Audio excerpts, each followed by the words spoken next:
Hi, welcome to another how-to with Dr. Bob and Little Sam. This is a damp dog production. Right, what we're going to talk about today is making wicking beds. And that again might be a bit of a mystery. What is a wicking bed? Basically it's a bed, a raised bed or a box with a pool of water in the base. I'm going to take you through a simple construction using a polystyrene box or a broccoli box or a polystyrene box and show you how we can make some great ones which work. They work very effectively. A wicking bed out of a polystyrene box. Now in my opinion polystyrene boxes are very safe, they're food quality and there shouldn't be any major problem. They will last certainly a few years. First of all, what I've done is drilled a hole in the bottom, about 2 centimeters, 2.5 centimeters up from the bottom. And what we're going to do is actually create a pool in the bottom of this box. One of the convenient things about polystyrene boxes is that they come with a polystyrene lid. And so we can break that lid up and put a covering in the bottom. I just happen to have, by sheer coincidence, some polystyrene already broken up.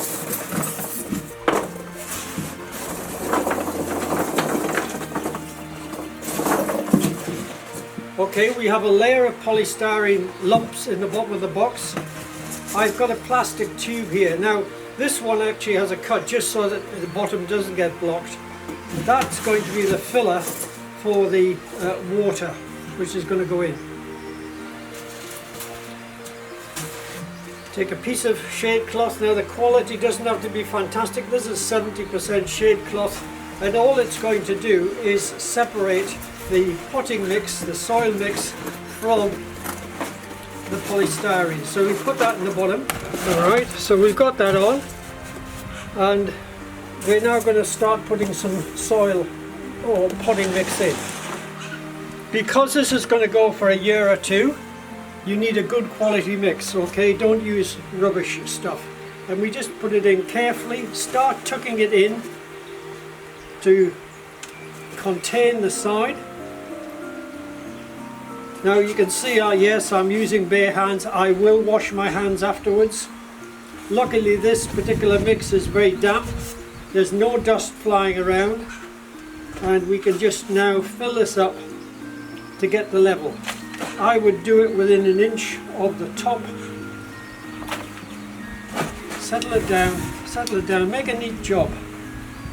Now, quite often, I'll just say that quite often on TV shows and the like, when they're showing you making a wicking bed with a large container, they're putting lateral pipes and all that sort of thing. It is honestly not necessary. If you've made the pool structure correct, putting water down this pipe will immediately flood the whole area. If it doesn't, then you've got a problem. You can use all sorts of materials in the bottom. I just find this very convenient for polystyrene. Right, so we're filling it up. I will say this to parents, that this is an ideal system to introduce kids to gardening, because this is going to be able to take some fairly cheap plants. We can use some saladings and that. I'm going to use some plants which I've just dug up from our part of the garden. This is one of these Chinese greens, and this is a form of red kale. Having done that, you see I patted it down, it all looks good. Here's the plant. Just space them in. I'm putting them in there quite firmly. And of course, what you can actually sow seeds in here, but I tend to use things. And I'm aware that these are going to grow, so I need to ensure that the plants are spaced adequately.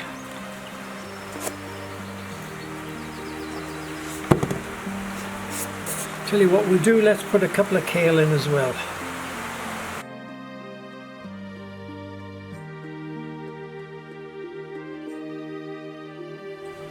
These garden buckets, very cheap, they'll last a good season. You can use the same thing, you can do the same thing, drill a hole in about 2 or 3 centimeters above the base, set it up with a broken polystyrene. I also use PET bottles, you know, the PET bottles, and they work well. Put a few holes in the bottles. Again, some shade cloth, and again build up the layer. So again, that makes quite an attractive bed. Finally, I'll just show you some other ones that we've got. This one's been going all season. You may recognize the plant as yacon, which is a Mexican relative of the dahlia. And this will have tubers and everything in, but again, the hole in the bottom, the filler at the bottom is polystyrene in this case with a bit of shade cloth, a filler tube, soil in, and this has been going, as I said, since before Christmas. Later on in this production you will see some much larger ones made out of IBCs, industrial bulk containers. They're very, very good on it. I favour those a lot at the moment. Right, follow me, come on, I'll show you what we do with our wicking beds.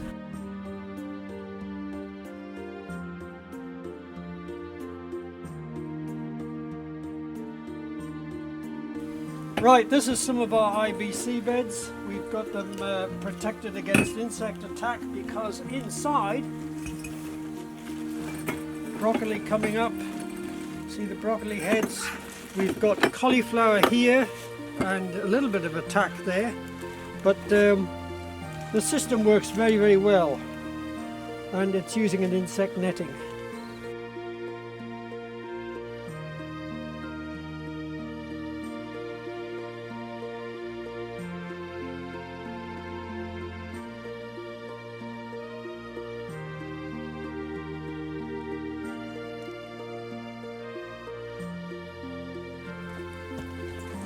These are made from corrugated iron, waste iron, and various angles or wood, and they have a plastic liner inside.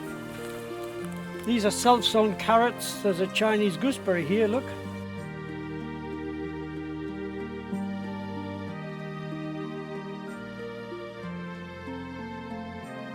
We've got beautiful plants here. Again, parsnip flowering, gives us fresh seed for resowing. We have again a few more bits of dandelion and some celery. The celery is lovely and has grown absolutely magnificently here. It's actually more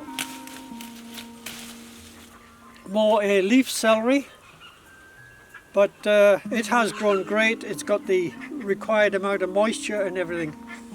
Just incidentally, we've got lettuce flowering and self-seeding. Just show you our pride at the moment. Look, self-sown mustard greens. Look at that, absolutely magnificent. And Mizuna. Look at the texture of that, it's absolutely beautiful. Annual stinging nettle, which you can use for making teas, and you can use it for compost. You can use it in making a beautiful green nettle soup. And they are stingy, I'm not going to touch them. Look at that, absolutely beautiful. Mustard greens, a purple form. Okay, thank you for watching how to make a small wicking bed out of a polystyrene box. When you get ambitious, you can make bigger ones, as you will see in some of the accompanying photographs. Thank you so much.